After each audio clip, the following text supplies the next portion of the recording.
నమస్తే తులసిరామ్ గారు.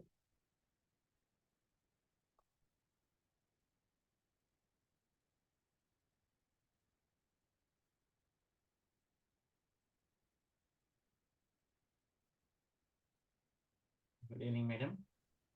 Good evening. ఇంకెవరు లేరండి? మీకు తెలిసిన వాళ్ళు ఎవరైనా ఉంటే చెప్పండి. ఎవరు లేకపోతే అసలు ఇంట్రెస్ట్ ఉండట్లేదు కదా మనకి. అంటే ఇంకా ఎక్స్ట్రా మీరు రాకపోతే వసంతలత 2 రోజులు తనకి సంస్కృత్ క్లాస్ ఉంది.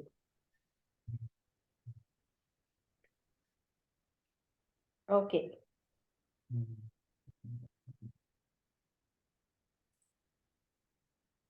ఓం గురుభ్యో నమః. త్రిపుర రహస్య day 69, 4th May 2023, page number 218, 80. Chapter 22. The prarabdha of the jnanis.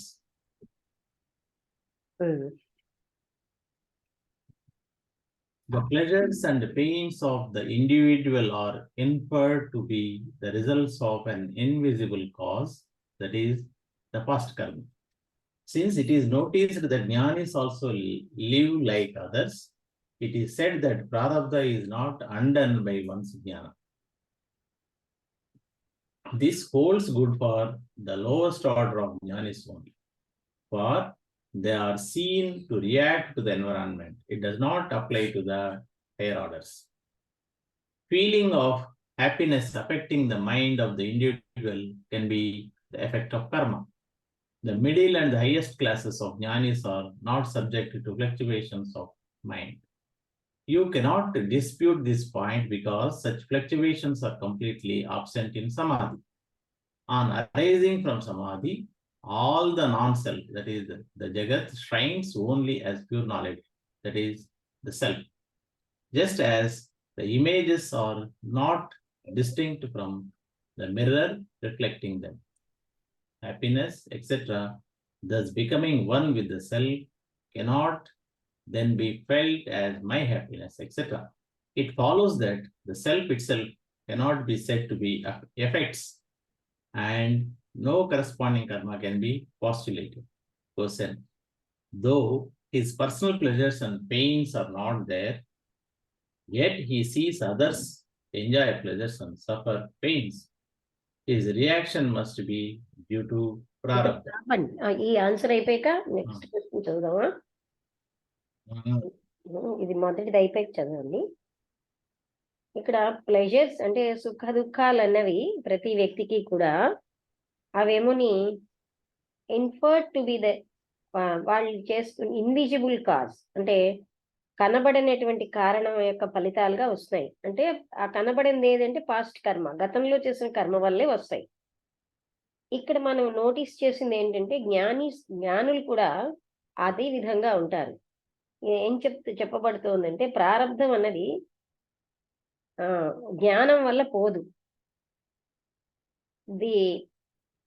This holds అంటే దీనివల్ల good for the lowest order of జ్ఞానీస్ ఓన్లీ, అంటే లోయెస్ట్ ఆర్డర్ లో ఉన్నటువంటి అంటే అధమ జ్ఞానులకే ఇది మంచిది. ఎందుకంటే they are seen to react to the, వాళ్ళేమోని ఆ పరిసరాలకి రియాక్ట్ అవుతూ ఉంటారు. అయితే హైయెస్ట్ ఉత్తమ జ్ఞానులకి ఇదేమీ అప్లై అవ్వదు. వాళ్ళు ఫీలింగ్ ఆఫ్ హ్యాపీనెస్ అంటే ఆనందం పొందడం అనేది మనస్సుని ప్రభావితం చేస్తుంది, వ్యక్తి యొక్క మనస్సుని. అండ్ కర్మ ఫలితంగానే అది వస్తుంది. అంటే అదే కర్మ వల్ల అందరికీ అంత ఆనందం రాదు. వాళ్ళు చేసుకున్న కర్మను బట్టే దానికి కూడా ఆనందం కూడా వస్తుంది.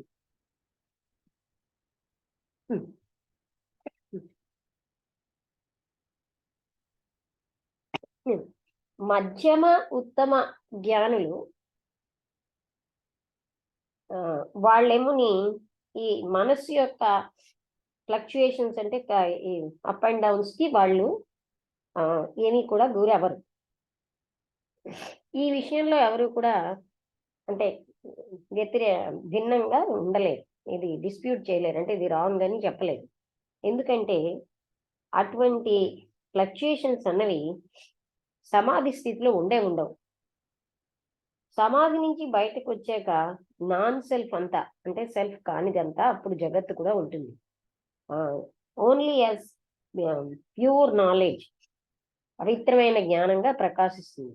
జస్ట్ యాజ్ ద ఇమేజెస్, అంటే ఏ విధంగా అయితే అద్దం కంటే ప్రతిబింబాలు వేరేగా లేవు, అదే విధంగా reflecting that happiness can etcetera thus becoming one with the self, అది సెల్ఫ్ తో ఏకమైపోతుంది. అందుకని అది ఎవరు అంటే అనుభవించడానికి ఉండదు. నా హ్యాపీనెస్ అని అంటే తాను అయిపోతాడు అనమాట. సెల్ఫ్ అనేది said to be effects and no corresponding karma can be postulated. Self కేమో కూడా ఏ రకమైనటువంటి ఫలితాలు ఉండవు, అది చేస్తున్న కర్మ ఏమో దానికి ఏమీ కూడాను ఉండదు. ఇప్పుడు ప్రశ్న ఏంటంటే, ఈ వ్యక్తిగతమైన సుఖాలు దుఃఖాలు అన్నవి లేనప్పటికీ కూడా he sees others enjoy pleasures and suffer pains. ఆయన ఇతరులు బాధలు పడుతున్నారని సుఖపడుతున్నారని చూడగలరు. His reaction must be due to ప్రారబ్ధ. ఆయన యొక్క రియాక్షన్ ప్రారబ్ధం వల్లనే వస్తుంది. Answer: no. Others' pleasures and pains are not identified as mine, but they are perceived as one perceives a pot. They cannot be the effects of prarabdha. Since there is no pleasure or pain to be called effects for him, a jnani cannot be said to have residual karma. No అంటే ఉండదు. Reaction must be due to ప్రారబ్ధ అంటే others, ఇతరుల యొక్క సుఖాలు దుఃఖాలు అన్నవి నాది అన్న దాంతో ఐడెంటిఫై అవ్వదు. కానీ అవి ఒక ఎలా అయితే ఒక కొండ ఎక్కడ ఉంది అని చూడగలుగుతామో అలా చూడగలుగుతారు అంతే. అవేముని ప్రారబ్ధం ఎఫెక్ట్ తోటి కాదు అలా చూడడం అనేది. ఎందుకంటే అక్కడ సుఖ దుఃఖాలు అన్నవి లేకపోవడం వల్ల అంటే ఫలితాలు అన్నవి జ్ఞానికి రెసిడ్యువల్ కర్మ ఏమీ ఉండదు ఇంకా. ఎందుకంటే ఆయనకి దేంతో కూడా ఆయన అంటే సుఖం అదేమిటంటారు, సంతోషం గాని బాధని గాని ఆయన ఏది కూడా అనుభవించాడు, కర్మ చేస్తాడంతే. అందుకని రెసిడ్యువల్ కర్మ లేకపోవడం బట్టి ఆయనకి ఎఫెక్ట్స్ ఏవి ఉండవు. As for the lowest order of jnani, when he engages himself in the daily routine of life, he is likely to forget that all is self and take himself to be the enjoyer. Since pleasure and pain seem to be effects to him, he is certainly experiencing the fruits of his past karma. Some say that such knowledge that cannot stand the stress of daily life cannot have a lasting value. Others say otherwise. Simultaneously, with the rise of supreme knowledge, the veiling power of ignorance is at an end. Only the projecting power is operative for some time, owing to prarabdha. It will quickly exhaust itself and no more karma will be left to cling to new bodies, in bracket by rebirth. Ignorance being at an end, no fresh karma will accumulate.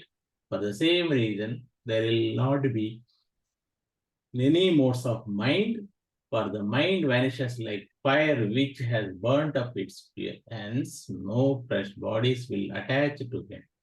Therefore, the pure being is left over and thus liberation is inevitable.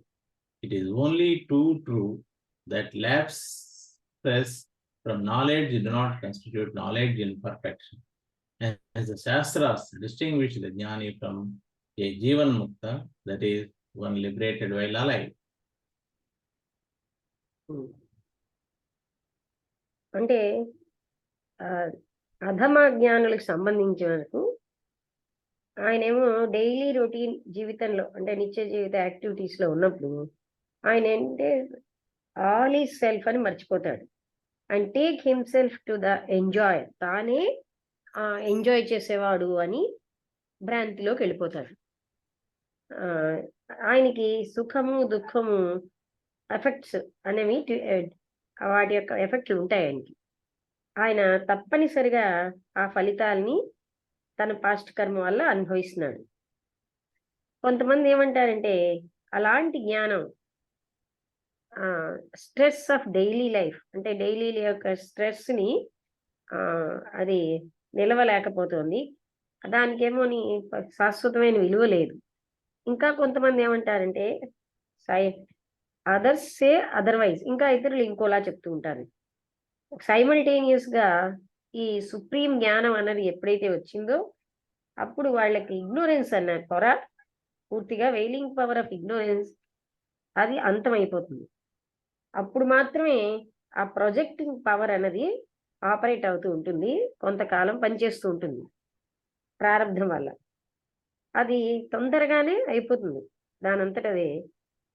అప్పుడు ఏ కర్మ కూడా వాళ్ళకి ఇంకా ఉండదు. అంటే ఆ కొత్త శరీరాలని వాళ్ళు అంటిపెట్టుకుని, అంటే మళ్ళీ పుట్టినప్పుడు ఏ కర్మ ఉండదు. అజ్ఞానం అన్నది అంతమైపోవడం వల్ల ఏ రకమైనటువంటి ఫ్రెష్ కర్మ అక్కడ పోగవదు. అదే కారణం వల్ల ఏ రకమైన మనస్సు విచలనాలు ఉండవు. ఎందుకంటే మనస్సు అక్కడ పూర్తిగా అదృశ్యం అయిపోతుంది.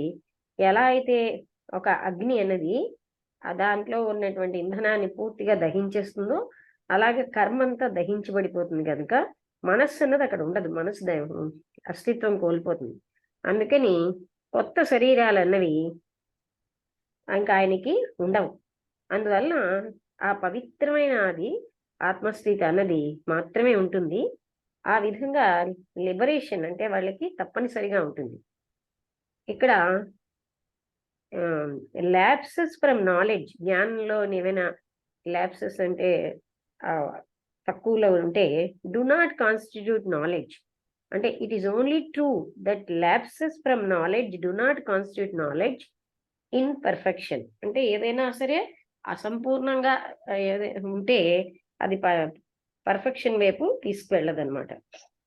జ్ఞానంలో ఏదైనాను అవకతవకలు ఉంటేను. అందుకని శాస్త్రాలు ఏం చెప్తున్నాయంటే జ్ఞానికి జీవన్ముక్తుడికి తేడా అని చెప్తున్నాయి. ఎవరైతే జీవించుండగా ముక్తి పొందుతారో వాళ్ళని జీవన్ముక్తులు అంటారు. మేడం నాకు ఇక్కడ ఫ్యూయల్ అని చెప్పినారు కదా, mind vanishes like fire, mind vanishes like fire which has burned up its fuel. Fuel ఏదవుతుందని అనుకుంటారు మనం? అంటే ఎలా అయితే దహించేస్తే ఇంకేమీ ఉండదు అన్నది పోల్చారు అక్కడ. అంటే ఫ్యూయల్ అనేది పూర్తిగా ఆ ఫ్యూయల్ అనేటువంటిది ఏంటి? మనస్సు. ఇంకా మనస్సు రెమనెంట్ ఉండదు. మనస్సు అంటే ఆలోచనే కదా. మనస్సు అనేటువంటిది పూర్తిగా దహించబడిపోతుంది. అదే థాట్ మేబీ ఫ్యూయల్. జ్ఞానం వల్ల, జ్ఞానం ఏం చేస్తుందంటే అక్కడ ఆలోచనలన్నీ పూర్తిగా దహించేస్తుంది. అర్థమైందా? అకార్డింగ్ టు ద అది అక్కడ fuel will nothing but the thoughts అనేసి. థాట్ అంటే మనస్సే కదా, మైండ్ అంటేనే thoughts. Okay okay, but then burnt up its fuel అంటే ఆ ఫ్యూయల్ ఏదవుతుందని అది పాయింట్ క్వశ్చన్. మనస్సు కదా ఫ్యూయల్, ఇంధనం. దెన్ ఇంకా వానిష్ అయ్యేది మనస్సు. ఇంధనం వచ్చి ఫ్యూయల్ అయినప్పుడు అదే ఇంధనం పూర్తిగా దహించబడిపోతుంది కదా ఫైర్ వల్ల. ఏ ఇంధనం ఉన్నా దహించబడుతుంది. కర్రలు అయితే అవి దహించబడతాయి, పెట్రోల్ ఉంటే అది దహించబడిపోతుంది, అది రెమనెంట్ ఉండదు ఇంకా అలాగా. Question, according to the dictum that a man will be reborn according to his last thought, the jnani of the lowest order will also be reborn because of his prarabdha is not completely ended. Recollection of the non-self, viparita smarana, must lead to rebirth. Answer: no. Recollection of the non-self is unavoidable to the higher order of Jivan Muktas also. The dictum you cited does not apply to a jnani of any sort. Simultaneous with the rise of knowledge, there is complete loss of ignorance.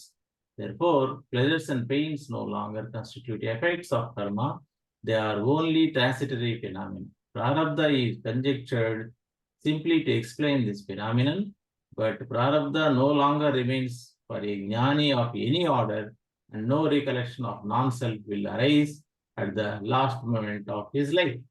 Therefore, the difference between a mere jnani and a jivan mukta lies in their reaction to the pains and pleasures of life. It is said that since liberation is simultaneous with the rise of knowledge, it is immaterial when and how a jnani dies, either near holy places or in strange homes or other places, or taken unawares of by death. If he knows perfectly, even once, the supreme state of Shiva by means of reflection or by Shastras or by Guru's grace, he is a self-realized man and nothing more remains for him to do. Okay, question ఏంటంటే ఇక్కడ dictum అంటే మనకి పై చెప్పిన విధంగా, according to the dictum అంటే శాస్త్రాలు అవి చెప్పిన విధంగా ఒక వ్యక్తి అన్నవాడు తిరిగి ఎప్పుడు పుడతాడంటే తన లాస్ట్ థాట్ ఏదైతే దాని ప్రకారమే పుడతాడు, అంటే ఆ విధంగా అని అంటారు. లోయెస్ట్ ఆర్డర్ అంటే అధమ జ్ఞాని కూడాను తిరిగి పుడతాడు, ఎందుకంటే ఆయన ప్రారబ్ధ అన్నది సంపూర్ణంగా ఎండ్ అయిపోలేదు.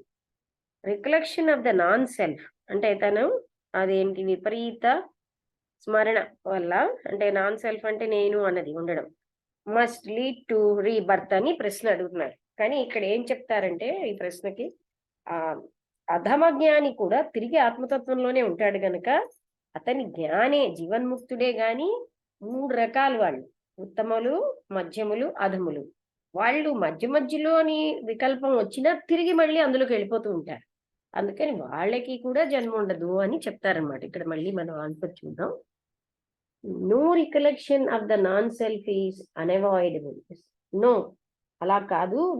నాన్ సెల్ఫ్ యొక్క రికలెక్షన్ అనేది తప్పనిసరిగా హైయెస్ట్ ఆర్డర్ ఆఫ్ జీవన్ముక్త ఆల్సో. అంటే నాన్ సెల్ఫ్ ఈజ్ అన్అవాయిడబుల్ అంటే అది తప్పనిసరిగా ఉంటుంది ఉన్నతమైనటువంటి జ్ఞానులకు కూడా, జీవన్ముక్తులకు కూడా. ద డిక్టమ్ యూ సైటెడ్, మీరు చెప్పింది ఏమిటి అంటే అదంతా ఇక్కడ అప్లై అవ్వదు ఒక జ్ఞాని విషయంలో, ఏ రకమైన జ్ఞానైనా. Simultaneous with the rise of knowledge, జ్ఞానం ఎక్కడైతే వచ్చిందో అప్పుడు there is complete loss of ignorance, అక్కడ అవిద్య అన్నది ఉండదు.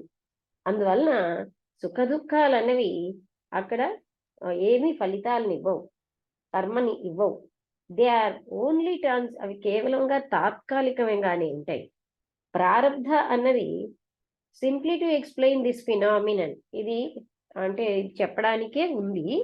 కానీ ప్రారబ్ధ ఒక జ్ఞానికి ఏ రకమైనటువంటి, అంటే ఉత్తమ జ్ఞానైనా, మధ్యమ జ్ఞానైనా, అధమ జ్ఞానైనా, ఫర్ ఎ జ్ఞాని of any order and no recollection of non self will arise at the last moment of his life. అందుకని ఏ టైప్ ఆఫ్ జీవన్ముక్తుడికైనా సరే నాన్ సెల్ఫ్ అన్నది, ఎందుకంటే ఇక్కడ గమనించాల్సింది ఏంటంటే అధమ జ్ఞాని కూడా అతను ప్రాపంచిక విషయాల్లోకి వచ్చినా మళ్ళీ ఆత్మతత్వంలోకి వెళ్ళిపోతూ ఉంటాడు.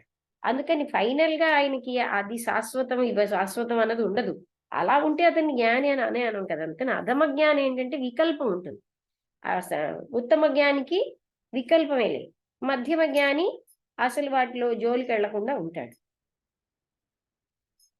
తర్వాత ఏం చెప్తున్నారు, అందువల్ల డిఫరెన్స్ బిట్వీన్ ఏ నియర్ జ్ఞాని అండ్ ఏ జీవన్ముక్త, ఒక జ్ఞానికి ముక్తుడికి తేడా అన్నది వాళ్ళు అంటే ఈ సుఖ దుఃఖాల పట్ల రియాక్షన్స్ మీదనే ఉంటుంది, వాళ్ళ జీవితంలో వాళ్ళు ఇచ్చే రియాక్షన్స్ మీద.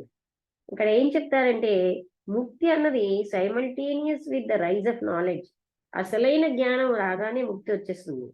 అందుకని it is immaterial when and how the జ్ఞాని dies either near holy places or in strange homes or other places or taken unaware by them. అంటే ఇక్కడ వాళ్ళు ఏ విధంగా చనిపోయారు అనేది వాళ్ళకి ఏమీ సంబంధం ఉండదన్నమాట. ఎందుకంటే ఇట్ ఈజ్ ఇమ్మెటీరియల్, వాళ్ళు ఏమి పట్టించుకో, అంటే అక్కడ విషయం కాదు అది. ఎప్పుడు ఆయన చనిపోతున్నాడు, అందుకనే బాడీ డ్రాప్ అయినా లేకపోయినా జీవన్ముక్తుడికి దాంతో సంబంధం ఉండదు. ఎందుకంటే సంఘం వదిలేస్తారు. ఎప్పుడు ఏ విధంగా జ్ఞాని చనిపోయాడు? ఆయన ఏమైనా పవిత్రమైన ప్లేస్ లో చనిపోయాడా, లేకపోతే విచిత్రమైనటువంటి గృహాల్లో చనిపోయాడా, లేకపోతే ఇతర ప్లేసుల్లో చనిపోయాడా, లేకపోతే అనేవేర్ బై డెత్, మృత్యు అయినట్టు కూడా, మృత్యు వచ్చినట్టు కూడా తెలియకుండా ఉంటున్నాడా అన్న దాంతో వాళ్ళకి సంబంధం లేదు. If he knows perfectly even once, ఆ సుప్రీం స్టేట్ ఆఫ్ శివ అంటే ఆ ఆత్మతత్వం అన్నదాన్ని పూర్తిగా తెలుసుకుంటే, by means of reflection or by shastras or by guru's grace, గురువు యొక్క కృప వల్ల కానీ, వాళ్ళు లోపలికి వెళ్ళి ధ్యానించడం వల్ల కానీ, శాస్త్రాల వల్ల కానీ అసలైనటువంటి శివతత్వం తెలిసినప్పుడు is a self realised man. ఆయన ఆత్మని తెలుసుకున్నవాడే. And nothing more remains for him to do. ఆయనకి ఎప్పుడైతే తెలిసిందో ఆ ఆత్మ అంటే ఆత్మ సాక్షాత్కారం అయిన వ్యక్తికి ఇంకేమీ కూడా తెలుసుకోవాల్సింది లేదు, ఆయనకేమి ఉండదు ప్రారంభం, పాస్ట్ కర్మ ఎఫెక్ట్ ఉండదు. Bliss of the self. Cease thinking of the non-self, then blank prevails. The knower or the witness of this is pure knowledge without any modes. Such is the supreme knowledge, para samvit. This is full of bliss and therefore the highest goal, purushartha. This state is one of solid bliss. The reason is misery is the result of upadhi, limiting adjunct, which is totally absent in the self. This samvit is the condensation of the sum total of bliss consequent on all the forms of enjoyment by all living beings put together. For samvit is desired by one and all living beings. Bliss of the self అంటే అనంతమైన ఆనందం అన్నమాట. ఎప్పుడైతే ఆలోచన అనేది, non self అనేది ఆలోచన అనేది ఆపేస్తుందో, అప్పుడు కేవలంగా బ్లాంక్ గా ఉండడమే ఉంటుంది. Knower or the witness of this is pure knowledge without any modes. Such is the supreme knowledge. అందుకనే ఎప్పుడు మనస్సు నిశ్చలమైనప్పుడు మాత్రమే, అంటే బ్లాంక్ అయిపోతే అక్కడ నోయర్ అన్నవాడు లేడు. The knower or the witness of this is pure knowledge. అది కేవలంగా ప్యూర్ నాలెడ్జే అయిపోతుంది అనమాట. ఏ రకమైన చేంజెస్ లేని ప్యూర్ నాలెడ్జ్ గా ఉంటుంది. అలాంటిది ఆ సుప్రీం జ్ఞానం అనేది, అంటే పర సంవిత్ అన్నారు. అది పూర్తిగా ఆనందంతో ఉంటుంది. అందుకని హయ్యెస్ట్ గోల్ అన్నమాట, అంటే పురుషార్థం. ఈ రకమైన స్థితి ఒక సాలిడ్ బ్లిస్, అంటే కేవలంగా పరమానందమై ఉంటుంది. The reason is misery is the result of ఉపాధి. ఉపాధి అంటే శరీరం. ఈ శరీరము, మనస్సు, ఐదు కోశాలని 5 ఉపాధులు. ఈ ఉపాధి వలననే దుఃఖం అన్నది వస్తుంది. అంటే ఇక్కడే అంటే లిమిటింగ్ అడ్జెంట్, అంటే నేను శరీరాన్ని, నేను మనస్సుని ఇలాంటి అనుకోవడం వల్లనే దుఃఖం అన్నది ఉంటుంది. Which is totally absent in the self. Self లో ఇవేమీ ఉండదు. ది సంవిత్ is the condensation of the sum total of bliss. సంవిత్ అంటే మొత్తం ఆ పరమానందం అంతటిని కండెన్స్ చేస్తున్నాం అనమాట. Consequent on all the forms of enjoyment by all living beings put together. అది ఎంత అలా ఉంటుందంటే సమస్తమైన ప్రాణులు ఆనందించినంత ఆనందం అనమాట. అంటే అంత పరమానందం. పుట్ టుగెదర్ ఫర్ సంవిత్ is desired by one and all living beings. అందుకని లివింగ్ బీయింగ్స్ అందరూ కూడా దాన్ని కోరుకుంటూనే ఉంటారు. Question: is it not pleasure from objects that is thus desired? How can it take the form of the enjoyer? Answer: since it is desired by all, the self must be of the nature of bliss. Otherwise, it will not be desired by all equally. అంటే వస్తువుల నుంచి వచ్చినటువంటి సుఖము అంటే thus desired, అది పొరబడుతుందా? How can it take the form of the enjoyer? అది enjoyer ఎలాగైపోతుంది అని అడుగుతున్నారు. అంటే అనుభవించేవాడు, అనుభవం ఒకటైపోతాయి అంటున్నారు. సిన్స్ ఇది అందరూ కోరుకోవడం వల్ల సెల్ఫ్ అన్నది must be of the nature of bliss. దాని యొక్క స్వభావమే పరమానందం. లేకపోతే అది డిజైర్డ్ బై ఆల్, అందరూ దాన్ని ఈక్వల్ గా కోరుకోలేరు. Question. If it be the self alone that is desired by all, how can the desires be various? Example, for the body, wealth, woman, etc. Answer. The desire is not really for objects, since it is for one's own sake. Hence, those desires of heaven, etc., undergo fasts, etc., and willingly leave their bodies, etc. So the self is never that which is not desired. Therefore, it must be bliss itself. అంటే ఇక్కడ question ఏంటంటే, ఒకవేళ self ఒక్కటే desired అందరూ కోరుతున్నారు అన్నప్పుడు, ఈ desires రకరకాలైన కోరికలన్నీ ఎలా ఉన్నాయి? ఉదాహరణగా శరీరం, సంపద, స్త్రీ, ఇలాంటివన్నీ అంటే ఎలా కోరుతున్నారు అంటే ఆన్సర్ ఏం చెప్తున్నారంటే, ఈ కోరిక నిజంగా ఆబ్జెక్ట్స్ కోసం కాదు, it is for once own sake, వాళ్ళ కోసమే కోరుకుంటున్నారు. అంటే ఇప్పుడు డీప్ గా వెళ్తే ప్రజలకి ఏం కావాలో తెలియట్లేదు. అంటే వాళ్ళకి ఆనందం అనేది కావాలి అని అది తెలియక వస్తువుల్ని కోరుతున్నారు అనమాట. వాళ్ళ కోసమే వాళ్ళు కోరుతున్నారు. Hence those desirous of haven, అంటే స్వర్గాన్ని కోరిన వాళ్ళు కూడా ఎక్సెట్రా, వాళ్ళు ఎన్నో రకాల ఉపవాసాలు మొదలైనవి చేస్తారు. విల్లింగ్ వాళ్ళ శరీరాన్ని కోరుండి వదిలేయడం ఇలాంటివి. అందుకని సెల్ఫ్ అన్నది never that which is not desired, అంటే కోరబడింది కానే కాదనమాట. The self is never that, అంటే అది ఏమీ కాదు, విచ్ ఈజ్ నాట్ డిజైర్డ్, ఎవరు కోరుకోంది కాదు. Therefore it must be bliss it self, అందుకని అది పరమానందం అయ్యి ఉంటుంది, అంటే అదే అందరూ కోరుతున్నారు. Question. Pleasure is obvious in the enjoyment of objects, whereas the other bliss cannot be proved to be so. Therefore, the self cannot be admitted to be bliss. Answer. The Agamas, holy texts, declare that all sensual pleasures are but fractions of the bliss of the self. This means that just as either is not itself visible, yet it is known to yield space or room for a part, etc., and the that seems divisible by other things such as actions, etc. So also chit, that is consciousness, though not visible, yet appears divided by objects seeming to be the source of sensual pleasures, in bracket, which in reality are only fractions of the bliss of the self. Question ఏంటంటే, ఈ సుఖాలన్నవి enjoy అంటే వస్తువులను అనుభవించేటప్పుడు కూడా వస్తాయి, తప్పనిసరిగా ఉంటుంది సుఖం అన్నది.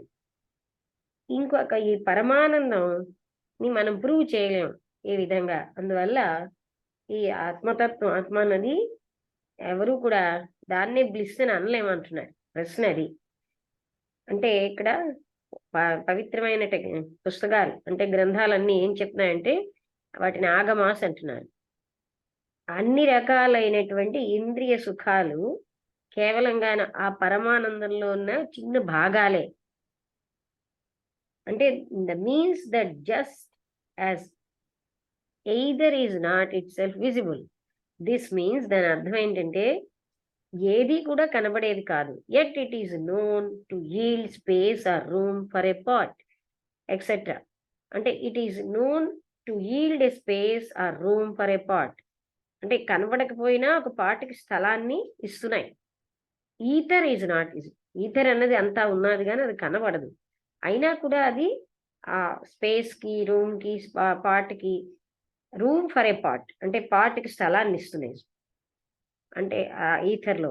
ఈ విధంగా డివిజిబుల్ బై అదర్ అడ్జంక్ట్, ఇతర వాటి చేత అది విడగొట్టబడుతుంది, such as actions etcetera. So also చిత్ అంటే కాన్షియస్నెస్, అది దీన్ని కనబడకపోయినా కూడా అది ఆబ్జెక్ట్స్ వల్ల డివైడ్ అయిపోతుంది. అందుకనే సోర్స్ ఆఫ్ సెన్షువల్ ప్లెజర్స్ కి సోర్స్ అది అయిపోతుంది, which in reality are only fractions of the bliss of the self. అందుకని ఏ రకమైన ఆనందమైనా కూడా ఆ బ్లిస్ అంటే ఆత్మతత్వంలో ఉన్న పరమానందం యొక్క భాగమే. Next question. Your statements prove only the desire for pleasure by the self and not itself being bliss. Answer. Only the natural bliss of the self prevails at the instant of relief of one's burden and in deep sleep. This means as soon as one is relieved of one's heavy load, one surely feels refreshed. This cannot be denied, but here there are no objects to give pleasure, and how could it be felt unless it is from within, that is from the self?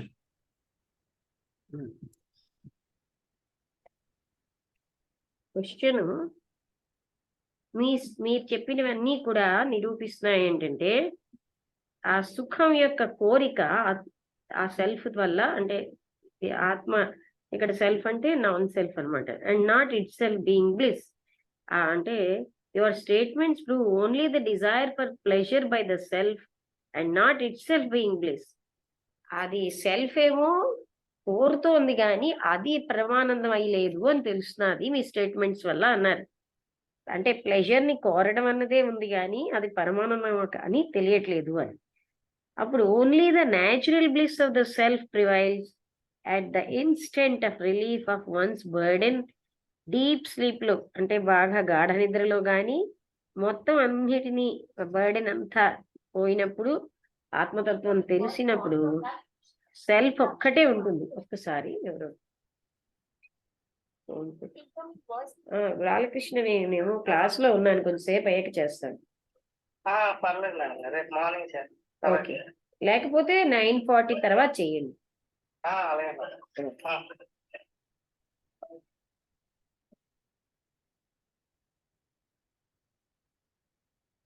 అంటే ఏం చెప్తున్నారంటే only the natural bliss of the self, అంటే self కు ఉన్నటువంటి సహజమైన ఆనందమే ఉంటుంది.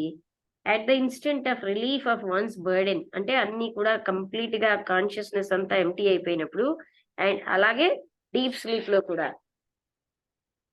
దాని అర్థం ఏంటంటే ఎప్పుడైతే relieved of one's heavy load, ఈ హెవీ లోడ్ అంతా మనిషి రిలీవ్ అయిపోయాడో అప్పుడు one surely feels refreshed. This cannot be denied. అప్పుడు అతను ఫ్రెష్ గా ఫీల్ అవుతాడు, అదెవరు కాదనలేదు. But here there are no objects to give pleasure. ఇక్కడ ఏ వస్తువులు ఆయనకి సంతోషాన్ని ఇవ్వవు, అలాంటివి లేవు. And how could it be felt unless it is from within. అంటే మరి ఏ ఆబ్జెక్ట్స్ లేనప్పుడు అక్కడ ఆనందం ఎలా పొందుతున్నారు? అది లోపల నుంచే కాకపోతే, సెల్ఫ్ నుంచే కాకపోతే ఆనందం ఎలా పొందుతారు?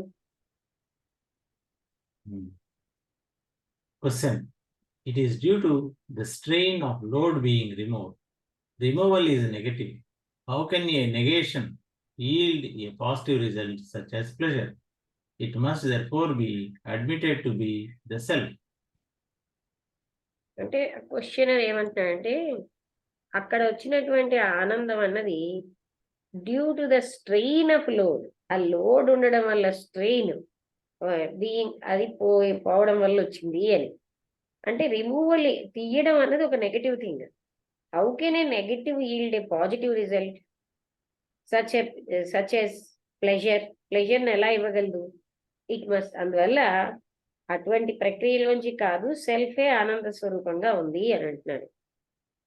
అందుకని మనం ఒప్పుకొని తీరాలి ఇదంతా ఈ ఆనందం సెల్ఫ్దే అని. Question. Relief from strain amounts to relief from pain, and this seems to be the source of pleasure. Answer. But in deep sleep, there is no strain to be removed, and yet there is the bliss of sleep. This cannot be denied because there is the recollection of the bliss of sleep after waking from it. This bliss cannot but be of the self. Question ఏంటంటే ఈ అలసట నుంచి మన relief రావడం అన్నది అదే బాధ నుంచి రిలీఫ్ అన్నమాట. ఇది seems to be the source of pleasure, అది కారణమై ఉంటుంది. మళ్ళీ ఆయన అదే అంటున్నాడు. కానీ అతను ఇంకొక ఎగ్జాంపుల్ చెప్పారు. మరి గాఢ నిద్రలో ఇలాంటి ఏ రకమైనటువంటి స్ట్రెయిన్ నుంచి రిలీఫ్ లేదు. టు బి రిమూవ్డ్ అంటే స్ట్రెయిన్ రిమూవ్ చేసింది ఏమీ లేదు. అక్కడ కూడాను ఇలాంటి పరమానందాన్ని ఫీల్ అవుతున్నాం. దాన్ని మనం కాదనలేము. ఎందుకంటే మనకు ఆ బ్లిస్ ఆనందం పొందేం అన్నది మనం లేచాక తెలుస్తుంది. ఈ పరమానందం అనేది కెనాట్ బట్ బి అదే సెల్ఫ్ తప్ప ఇంకో దాన్ని కాదు. Question. There is no such bliss of deep sleep. Answer. Why then do all beings desire to sleep and also prepare for it? ఆయన ఏమంటున్నాడంటే డీప్ స్లీప్ లో అలాంటి ఆనందం ఏమీ లేదండి. అప్పుడు మళ్ళీ ఇతను జవాబు చెప్పి ఆయన అన్నారు, అలాంటప్పుడు అన్ని జీవులు కూడా నిద్ర కావాలని ఎందుకు ఉపక్రమిస్తారు? Question. If the self be bliss, why is it not always apparent? Answer. Although there is noise constantly produced within the body, it is not usually heard. But if you plug your ears to prevent the intrusion of external noises, the noise is distinctly heard from within. Similarly, with the bliss of self, it is at present obstructed by the pains generated by the fire of desires and other latencies. These latencies lie dormant in their source at the time of deep sleep, and then the bliss of the self becomes apparent like the internal sound on plugging the ears. While bearing the load, the pain caused by it overpowers the common misery of current vasanas and thus predominates for the time being. As soon as the load is thrown down, the pain relating to it disappears, and in the short interval before the rise of the current vasanas, the bliss of self is felt. Similarly, with the other sensual pleasures, innumerable vasanas always remain in the heart, pricking like thorns all the way. ఆపేస్తే నయమండి, ఎందుకంటే 2.5 నిమిషాలే ఉంది. సరే, ఇది చదువుతాను. ఈ page ఒక్కటే సరిపోతుంది. With the rise of a desire for an object, the force of it overpowers the other vasanas. చదవచ్చు, ఎందుకంటే 2.5 నిమిషాల్లో ఈ హాఫ్ పేజ్ అవడమే కష్టం. Okay madam. ఎందుకంటే కొంచెం ఎక్స్ప్లెనేషన్ కావాలి. అంటే కాన్స్టెంట్ గా మనకేమోని శరీరంలో ఎన్నో శబ్దాలు వస్తూ ఉంటాయి కానీ అవి మనం సామాన్యంగా వినము. మీరేమోని మీరు చెవులు అక్కడ పెడితేనే టు ప్రివెంట్ ద ఇంట్రూషన్, బాహ్యమైన సౌండ్లు ఏమీ వినకుండా మీ చెవిని అక్కడ పెడితే అప్పుడు కొంచెంగా నాయిస్ డిస్టింక్ట్ గా వినబడుతుంది లోపల ఉన్నది. అదే విధంగా ఈ ఆత్మ యొక్క ఆనందం అన్నది కూడా ఇది అట్ ప్రెసెంట్ అబ్స్ట్రక్టెడ్ అంటే అడ్డపడుతోంది. దేని చేత? By the pains generated by the fire of desires. కోరికల వల్ల పెయిన్స్ వచ్చిన ఉత్పత్తులు అంటే బాధలు ఉత్పత్తి అవుతున్నాయి కదా, వాటి వల్ల ఇది అడ్డపడుతోంది పరమానందం. అండ్ అదర్ లేటెన్సీస్, ఇంకా ఎన్నో ఇలాంటి గుప్తంగా ఉన్నవన్నీ అడ్డేస్తున్నాయి. ఇవన్నీను లై dormant in there sources at the time of deep sleep. అంటే గాఢ నిద్రలో ఇవన్నీ కూడా డార్మెంట్ గా ఉంటాయి, సుప్తావస్థలో.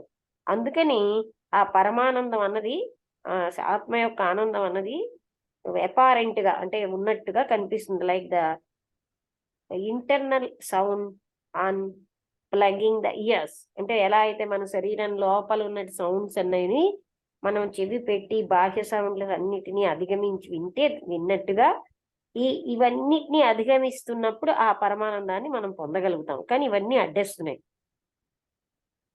So still becomes apparent like the internal అది.